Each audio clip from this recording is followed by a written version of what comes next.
ठीक है बच्चों, आज के लेक्चर में हम 12th क्लास के में फिजिक्स में पहले चैप्टर यानी विद्युत आवेश व क्षेत्र से न्यूमेरिकल पढ़ेंगे। ये 6वां न्यूमेरिकल है ये, और 5 तक न्यूमेरिकल मैंने पिछली वीडियो में करा दिए।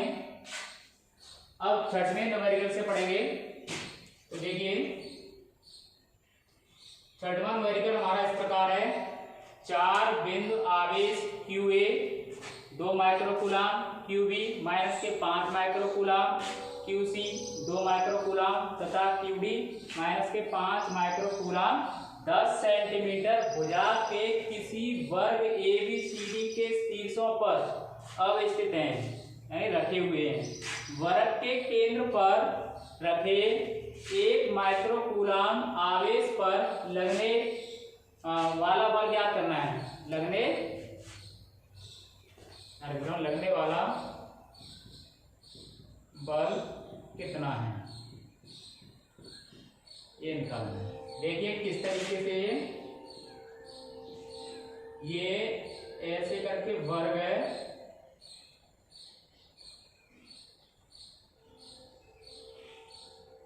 ये वर्ग है ABCD। ये वर्ग का केंद्र होगा यहां पर, ये वर्ग का केंद्र हो जाएगा O।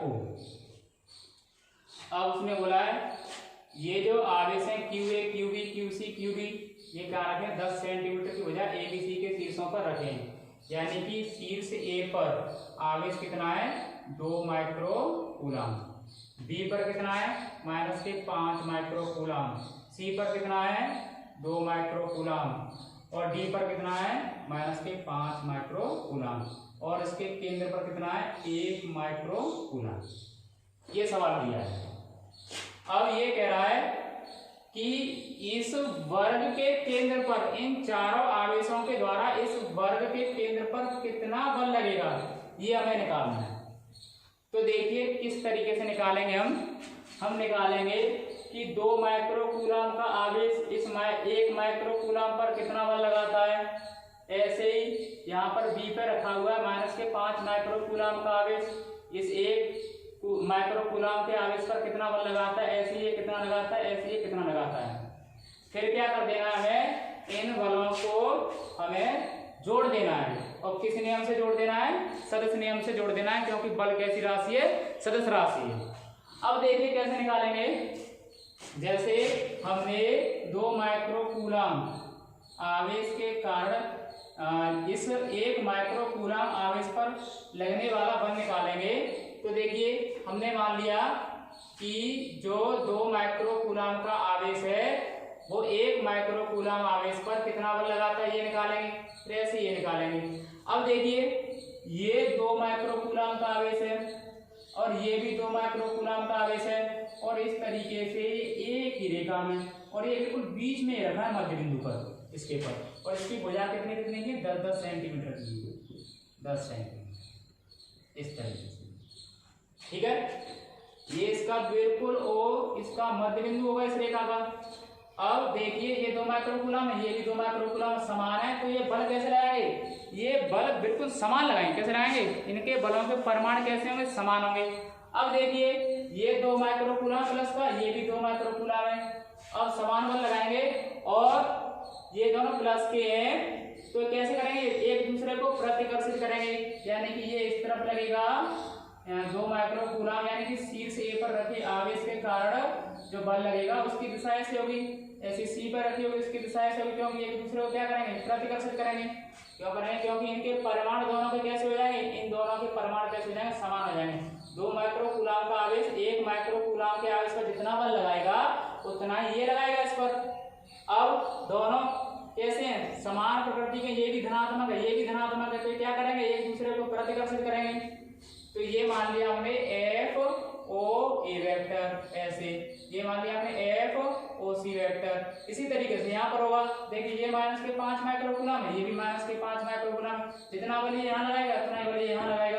अब इन दोनों बलों का जो चिन्ह है वो कैसा है, समान है, तो क्या करेंगे, एक दूसरे को प्रतिकर्षित करेंगे ऐसे करके। अब ये मान लिया हमने FOB वेक्टर है, ओ से बी की तरफ दिशा, ऐसे ये मान लिया एफ ओ डी वेक्टर है। ठीक है, अब देखिए जितना बल ये लगाएगा उतना बल ये लगाएगा, दोनों विपरीत है, निरस्त हो जाएंगे। जितना बल ये लगाएगा उतना ही बल ये लगाएगा, दोनों विपरीत है, निरस्त हो जाएंगे। कुल यहाँ पर बल कितना लगेगा? शून्य लगेगा। क्या लगेगा? शून्य, कोई बल लगेगा ही नहीं। अब इसी बात को हम यहाँ पर लिख ले रहे हैं, ये लिख ले रहे हैं कि शीर्षों ये ए और सी, ए व सी पर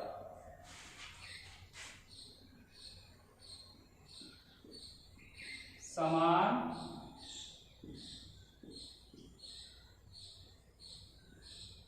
व सजातीय यानी एक जैसे सजातीय आवेश हैं। ठीक है,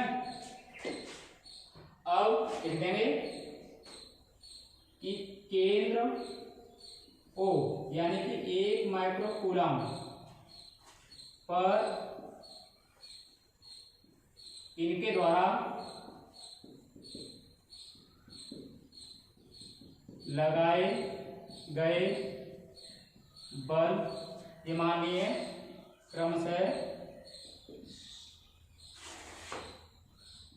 ओ ए वेक्टर यानी एफ ओ ए वेक्टर व एफ ओ सी वेक्टर हैं। अब ये परिमाण में कैसे होंगे? समान होंगे। दिशा में कैसे होंगे? विपरीत होंगे। फिर लिख देंगे एफ ओ ए वेक्टर व एफ ओ सी वेक्टर परिमाण में समान वह कैसे हैं? विपरीत हैं। दिशा में कैसे हैं? विपरीत हैं। तो क्या हो जाएंगे? ये निरस्त हो जाएंगे। अतः ये निरस्त हो जाएंगे। अर्थात F O A vector plus F O C vector बराबर क्या होगा? शून्य। ऐसे इन दोनों का होगा। इसको भी लिख दे रहे हैं, यानी शीर्षों बी व डी पर समान व सजातीय आवेश हैं। कैसे हैं? सजातीय आवेश हैं। ठीक है, सजातीय आवेश हैं और इन पे बल निकाल ले रहे हैं। ये बल हमने मान लिए। ये परिमाण में कैसे? समान है, दिशा में कैसे? विपरीत है। ये भी क्या हो जाएंगे? निरस्त हो जाएंगे। तो ये लिख रहे हैं केंद्र ओ यानी 1 माइक्रो कूलम पर लगने वाला बल, लगने वाले बल ग्राम जो बल है, लगने वाले बल ये क्रमशः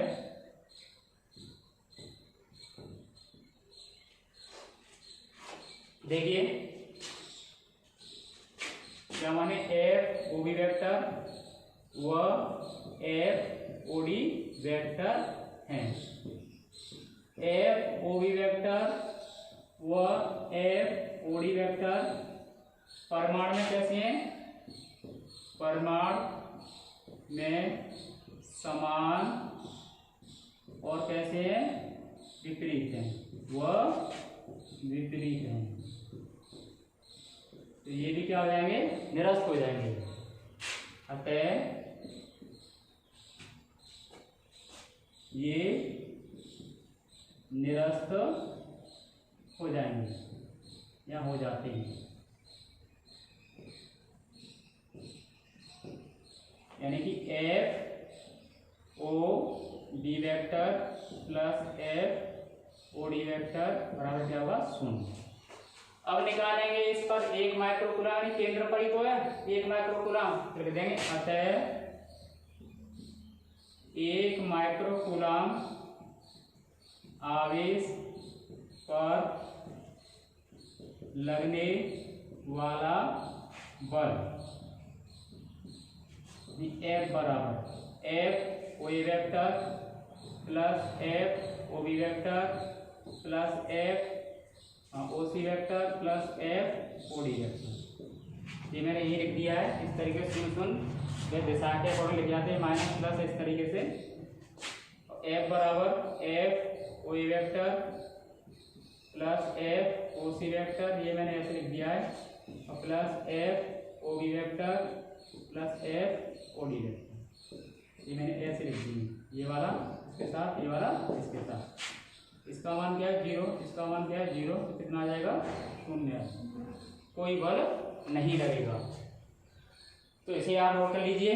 मैं नेक्स्ट सवाल कराता हूँ।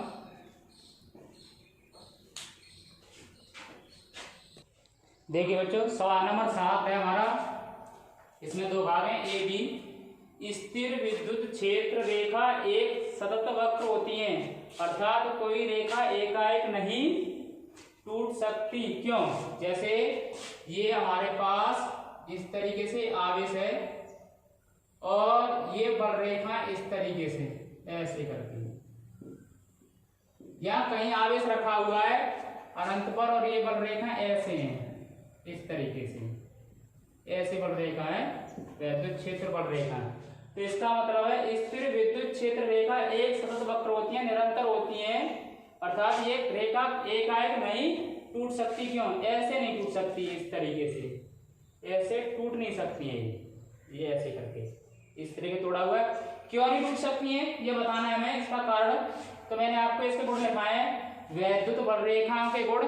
तो उसमें ही इसका पूरा मैटर दे रखा है, तो इसको मैं आपको समझा दे रहा हूं किस तरीके से कि यदि ये काटती है तो हमारा नियम इसमें फेल हो जाता है। कैसे कि विद्युत बल रेखाओं के किसी बिंदु पर स्पर्श रेखा खींचे, क्या खींचे? स्पर्श रेखा खींचे, तो वो स्पर्श रेखा विद्युत क्षेत्र को बताती है, विद्युत क्षेत्र की दिशा को बताती है।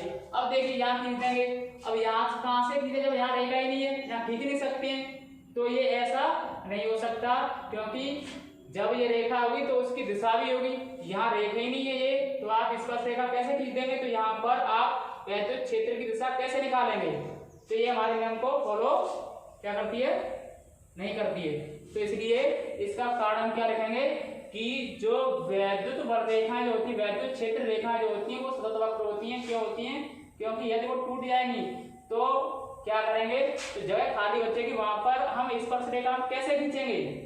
वही स्पर्श रेखा विद्युत क्षेत्र की दिशा को बताएगी। अब दूसरी बात है, भी स्पष्ट कीजिए कि दो क्षेत्र रेखाएं कभी भी एक दूसरे का प्रतिच्छेद क्यों नहीं करती। यानी कि दो रेखा एक दूसरे को काट नहीं सकती। जैसे ये रेखा इस तरीके से और ये रेखा इस तरीके से और दूसरी रेखा ऐसे, ये कट गई, ऐसे कभी कट नहीं सकती हैं। क्यों नहीं कट सकती हैं? क्योंकि कटान बिंदु पर हम दो स्पर्श रेखा खींच सकते हैं। क्यों खींच सकते हैं? एक तो इस वाली रेखा की ऐसे करके ये खींच दी, तो ये एक विद्युत क्षेत्र या बल की दिशा को बताएगी। ये वाली एक इस वाली पे खींच दी ऐसे करके, ये भी बल की दिशा या क्षेत्र की दिशा को बताएगी। अब ऐसा हो नहीं सकता कि एक बिंदु पर बल की दो दिशाएं हो जाएं। बल की तो एक दिशा होगी, जो आपकी सदस्य राशि है, तो ऐसा संभव नहीं है कि एक बिंदु पर बल की दो दिशाएं हो जाएं। काटेंगी तो बल की कितनी दिशा होंगी? दो होंगी, ठीक है, इसलिए काट नहीं सकती हैं। इसी बात को हम लिख ले रहे हैं। ये मैंने इनके आंसर लिख दिए, जो मैंने आपको भी समझाया था कि क्यों नहीं वो एकाएक नहीं टूटती है। देखिए, विद्युत क्षेत्र रेखा वह वक्र है जिसके प्रत्येक बिंदु पर खींची गई स्पर्श रेखा उस बिंदु पर विद्युत क्षेत्र की दिशा को प्रदर्शित करती है। ये क्षेत्र रेखाएं किसी भी बिंदु पर टूट नहीं सकती, अन्यथा उस बिंदु पर विद्युत क्षेत्र की कोई दिशा ही नहीं होगी, जो कि कैसा असंभव है। और टूट जाएंगी तो उस बिंदु पर विद्युत क्षेत्र की कोई दिशा होगी नहीं। तो ऐसा हो नहीं सकता है कि विद्युत क्षेत्र में विद्युत क्षेत्र की दिशा नहीं होती है। बी है कि एक दूसरे को क्यों नहीं काट सकती हैं?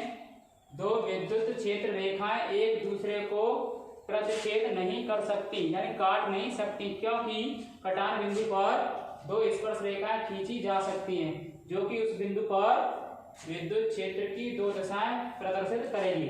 अब ऐसा नहीं हो सकता कि एक बिंदु पर विद्युत क्षेत्र की दो दिशाएं हो जाएं। काटेंगी तो दो दिशाओं को प्रदर्शित करेंगी और ऐसा कभी नहीं होगा कि एक बिंदु पर विद्युत क्षेत्र की दो दिशाएं हो जाएंगी, तो इसलिए जो कि असंभव है। इसको आप नोट कर लीजिए। आपको मैं नेक्स्ट सवाल कराता हूं। देखिए बच्चों, सवाल नंबर 8 हमारा इस प्रकार है। ये 8वां सवाल है। दो बिंदु आवेश QA 3 माइक्रोकूलम तथा QB माइनस के 3 माइक्रोकूलम निर्वात में एक दूसरे से 20 सेंटीमीटर दूरी पर स्थित हैं। दोनों नंबर A B दो आपको ये इसकी कंडीशन सॉल्व करनी है। दोनों आवेशों को मिलाने वाली रेखा AB के मध्य बिंदु O पर विद्युत क्षेत्र कितना है? B है यदि 1.5 × 10⁻⁻⁹ कूलम परिमाण का कोई ऋणात्मक परीक्षण आवेश इस बिंदु पर रखा जाए तो इस परीक्षण आवेश पर कितने बल का अनुभव करेगा। तो देखिए किस तरीके से इसको सॉल्व करेंगे। तो देखिए इसमें क्या दे रखा है कि दो बिंदु आवेश QA QB निर्वात में एक दूसरे से 20 सेंटीमीटर दूरी पर स्थित हैं। देखिए एक आवेश यहाँ पर है इस तरीके से और दूसरा आवेश यहाँ पर है।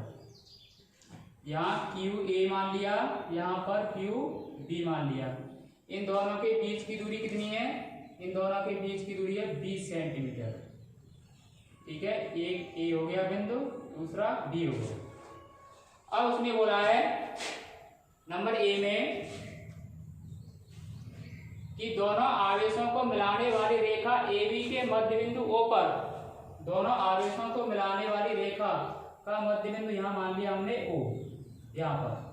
ठीक है, यानी 10 सेंटीमीटर ये हो जाएगा, बीच में होगा मध्य में तो 10 सेंटीमीटर ये हो जाएगा यहाँ से यहाँ पर। विद्युत क्षेत्र कितना है ये निकालना है। जब आप इस QA के कारण इस O पर विद्युत क्षेत्र निकालेंगे तो इसकी दिशा कहाँ होगी?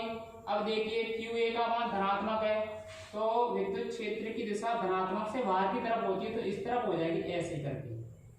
तो यहाँ पर QA के कारण विद्युत क्षेत्र की तीव्रता मैंने वो EA वेक्टर मान ली, इसकी दिशा ऐसे हो गई। ठीक है, अब इस QB के कारण इस O पर विद्युत क्षेत्र की दिशा निकालेंगे तो इसकी भी कहाँ आएगी? ये ऋण की तरफ होती है, ऋणात्मक आवेश है, तो इसकी भी कहाँ हो जाएगी? EB वेक्टर मान लिए वो इस तरफ हो जाएगी। अब इन दोनों का परिमाण हम निकाल लेंगे। QA के कारण O पर विद्युत क्षेत्र की तीव्रता, QB के कारण O पर विद्युत क्षेत्र की तीव्रता और दोनों एक ही दिशा में। तो अब इन दोनों के कारण O पर निकालेंगे तो दोनों ये क्या हो जाएंगे? जुड़ जाएंगे, क्योंकि दोनों एक ही दिशा में हैं। तो हम निकालेंगे QA के कारण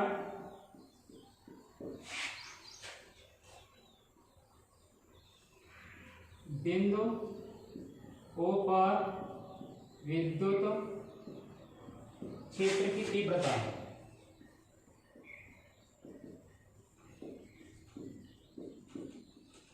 यानी कि EA वेक्टर मानी हमने इसमें रखे निर्वात में, तो सूत्र क्या होगा? 1/4πε0 Q/r² होता है। तो QA/r², यहाँ से यहाँ तक की दूरी क्या है? AO का वर्ग। ठीक है, अब देखिए EA वेक्टर बराबर इसका मान होगा 9 × 10⁹ और QA का मान कितना है? QA का मान है 3 माइक्रोकूलम।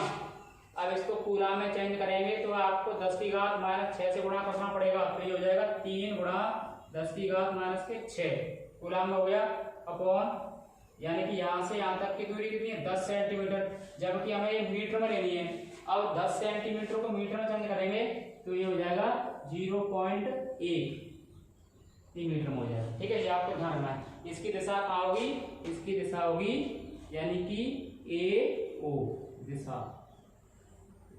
ठीक है, या AB दिशा भी ले सकते हैं। ठीक है,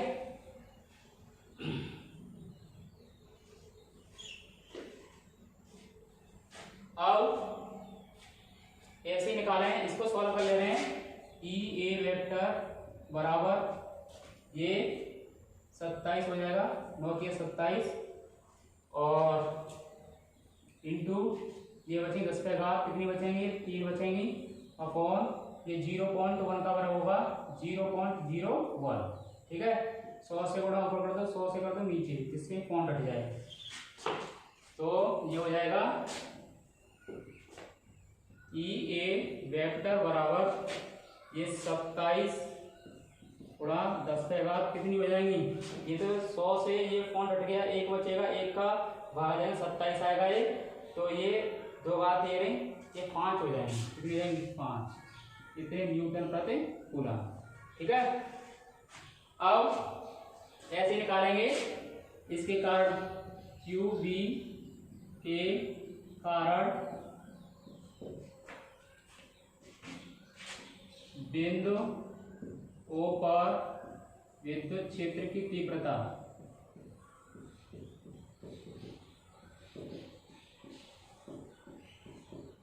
ठीक है। अब ये निकालेंगे तो ये एफ मैंने मान लिए, सॉरी ई है, तो E B vector 1/4 pi epsilon 0 Q B upon यहाँ से यहाँ तक की दूरी 10 सेंटीमीटर है, इसको मीटर में चेंज करेंगे, इसको लिख दे रहा हूँ, यानी कि वी ओ या ओ बी वेक्टर, ठीक है, वी ओ स्क्वायर वेक्टर नहीं स्क्वायर, ठीक है, यहाँ से यहाँ तक की दूरी। अब देखिए ई बी वेक्टर बराबर इसका मान होगा 9 गुणा 10 की घात 9, इसका मान कितना है 3 गुणा 10 की घात -6, ये माइक्रो कूलम से कूलम में चेंज कर लिया है। ठीक है, चिन्ह नहीं लिखेंगे क्योंकि चिन्ह तो दिशा बताता है, उसकी क्या बताता है, दिशा विद्युत क्षेत्र की, अपॉन ये आर स्क्वायर है 0.1 ठीक है, यहाँ से यहाँ तक की ये दूरी। अब उसके बाद में ई बी वेक्टर 9 गुणा 10 की घात, इसका गुणा भी कर सकते हैं, 9 किया 27, और ये हो जाएगा गुणा 10 की घात कितना बचेगा 3, और ये अपॉन ये बचेगा 0.01 वर्ग करेंगे, तो 100 से गुणा ऊपर कर दो, 100 से कर दो नीचे, ठीक है, जिससे क्या हो जाए, जिससे ये पॉइंट हट जाए, तो ई बी वेक्टर बराबर ये हो जाएगा 27 गुणा 10 की घात 5, ठीक है, कितना हो जाएगा न्यूटन प्रति कूलम।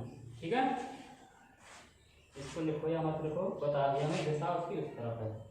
अब उसके बाद में यानी कि ई ए वेक्टर व ई बी वेक्टर एक ही दिशा में, इसमें दिशा में हैं, तो अतः ए बी के मध्य बिंदु ओ पर विद्युत क्षेत्र की तीव्रता, विद्युत क्षेत्र की तीव्रता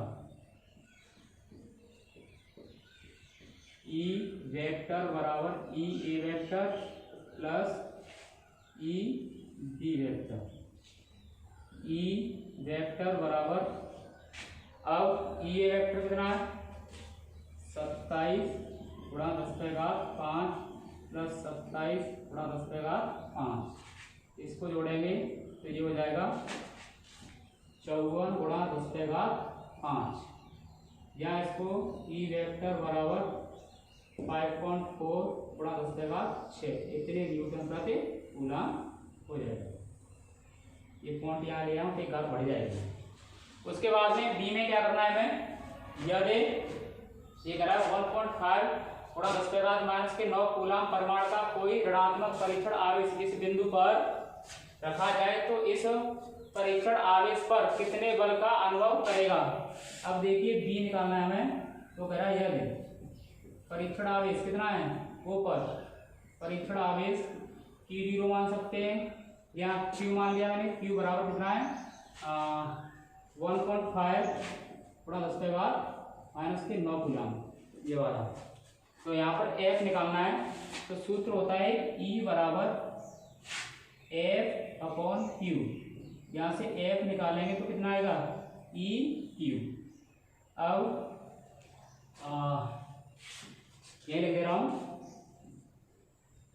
F बराबर, ये F का मान लिखेंगे, पहले इसको आप नोट कर लीजिए,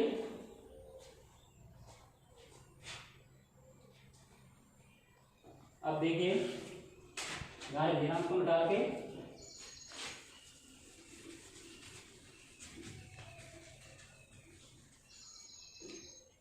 कि F बराबर ये लिखा है ई क्यू, ये कैपिटल क्यू लिख देंगे क्योंकि कैपिटल क्यू माना हमने यहाँ पर ये परीक्षण आवेश।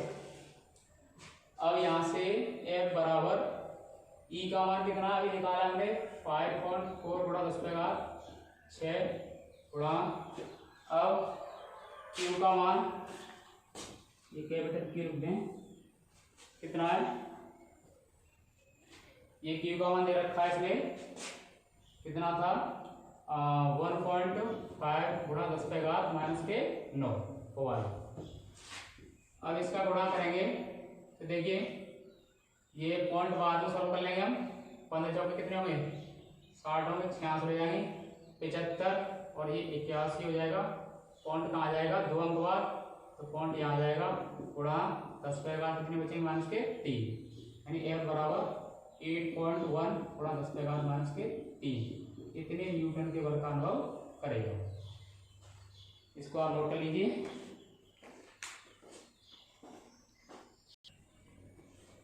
देखिए बच्चों सवाल नंबर 9 हमारा इस प्रकार है, किसी निकाय में दो आवेश QA बराबर 2.5 गुणा 10⁻⁻7 कूलम तथा QB बराबर -2.5 गुणा 10⁻⁻7 कूलम क्रमशः दो बिंदुओं A 0 0 -15 सेंटीमीटर तथा B 0, 0, +15 सेंटीमीटर पर अवस्थित हैं रखे हुए हैं।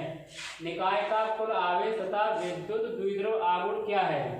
तो देखिए कैसे करेंगे इसको कि इस तरीके से दे रखा है, तो ये 3 डायमेंशन होता है, 3 में दे रखे हैं तो x h y h z, ये x y z, ये x y z। तो हमने ये अक्ष बना दिया, ये ऐसे करके इस तरीके से ये x अक्ष, ये y अक्ष और ये x है और ये z है, क्या ये z, ये इस तरीके से होता है ऐसे करके, ठीक है। अब इसके इस तरफ भी होता है, इस तरफ होता है ये, और इसके पीछे भी होता है वो।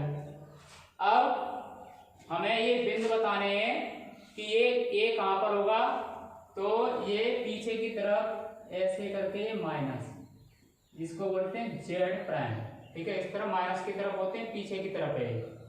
तो ये कितना है 0 0 -15, x का मान 0, y का मान 0, z का मान -15, तो -15 हमने यहाँ मान लिया, यहाँ से यहाँ तक ये 15 कितना है 15, ठीक है। माइनस का है तो इसलिए पीछे की तरफ लिखा है हमने, है। तो ये हो गया A 0, 0, -15 सेंटीमीटर। एक है 0 0 +15, x का मान 0, y का मान 0, z का मान 15 यहाँ हो गया, तो ये 0, 0, +15 सेंटीमीटर, ये B है। अब A पर आवेश Q है, ये है 2.5 गुणा 10⁻⁻7 कूलम, और B पर आवेश है QB, ये बिंदु B है ये वाला, यहाँ पर है -2.5 गुणा 10⁻⁻7 कूलम, इस तरीके से। अब निकालना है हमें हाँ निकाय का कुल आवेश, निकाय का कुल आवेश यानी Q बराबर, दोनों आवेशों को जोड़ दें QA प्लस QB, Q बराबर यानी 2.5 गुणा 10⁻⁻7 कूलम, ये माइनस का है तो चिन्ह माइनस का हो जाएगा, -2.5 गुणा 10⁻⁻7 कूलम, जोड़ें कितना हो जाएगा ये 0, तो कुल आवेश क्या होगा 0। अब कह रहा है तथा विद्युत द्विध्रुव आघूर्ण, और विद्युत द्विध्रुव आघूर्ण होता है P बराबर Q × 2L, यानी कि एक आवेश और दोनों आवेशों के बीच की दूरी के गुणनफल को विद्युत द्विध्रुव आघूर्ण कहते हैं। तो पहले हमें ये दोनों आवेशों के बीच की दूरी निकालनी पड़ेगी, यानी कि पहले निकालेंगे हम 2L, या दोनों आवेशों के बीच की दूरी 2L बराबर AB, ये द्विध्रुव आघूर्ण बन रहा है। क्यों? क्योंकि दोनों आवेश परिमाण में कैसे हैं? समान है, लेकिन कैसे हैं? विपरीत प्रकृति के, धनात्मक और एक कैसा है? ऋणात्मक है। तो क्या बनेगा? ये वैद्युत द्विध्रुव बनाएगा ये। तो इसका द्विध्रुव आघूर्ण निकालेंगे तो एक आवेश और दोनों आवेशों के बीच की दूरी का गुणनफल होता है। तो हम पहले दोनों आवेशों के बीच की दूरी निकालेंगे और उस दूरी को हम किससे नोट करते हैं? 2l से प्रदर्शित करते हैं। तो ये ए बी। अब 2l बराबर, ये सूत्र से भी निकाल सकते हैं। यहाँ 15 सेंटीमीटर रहेगा, 15 सेंटीमीटर रहेगा, कितना हो जाएगा टोटल? ये यहाँ से यहाँ तक 30 सेंटीमीटर हो जाएगा। चाहे आप सूत्र से भी निकाल सकते हैं इसको। सूत्र होता है x1 माइनस x2 का वर्ग प्लस y1 माइनस y2 का वर्ग प्लस z1 माइनस z2 का वर्ग। ये होता है 2l बराबर, ये इस तरीके से आप मान सकते हैं x1 y1, ये x1, ये y1, ये z1, ये x2, ये y2 और ये z2। तो 0 माइनस 0 ये मान लिखेंगे, 0 माइनस 0 प्लस ये वर्ग है, 0 माइनस 0 का वर्ग और प्लस ये 15 माइनस माइनस प्लस 15 का वर्ग। ये इस तरीके से x1 माइनस x2 का वर्ग, y1 माइनस y2 का वर्ग, z1 माइनस z2 का वर्ग। अब देखिए 2l बराबर, इसको सॉल्व करेंगे तो ये तो 0 हो गया, ये 15 15 30, 30 का वर्ग और इसका वर्गमूल कितना आएगा? 30 सेंटीमीटर। कितना आएगा? 30 सेंटीमीटर।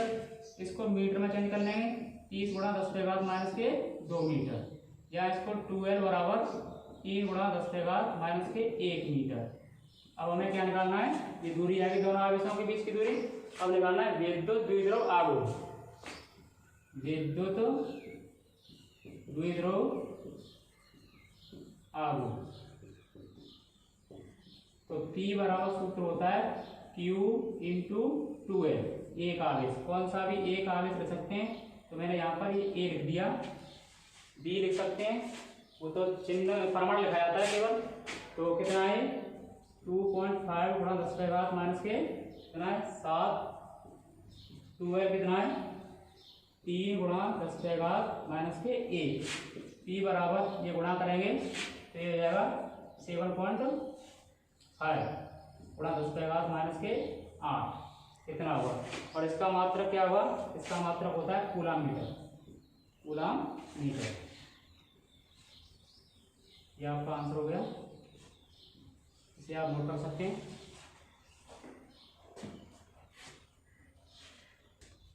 देखिए सवाल नंबर 10 है, 4 इंटू 10⁻⁹ कूलाम मीटर द्विध्रुव 5 इंटू 10⁴ न्यूटन प्रति कूलाम परिमाण के किसी एक समान विद्युत क्षेत्र की दिशा से 30 अंश पर संरेखित है।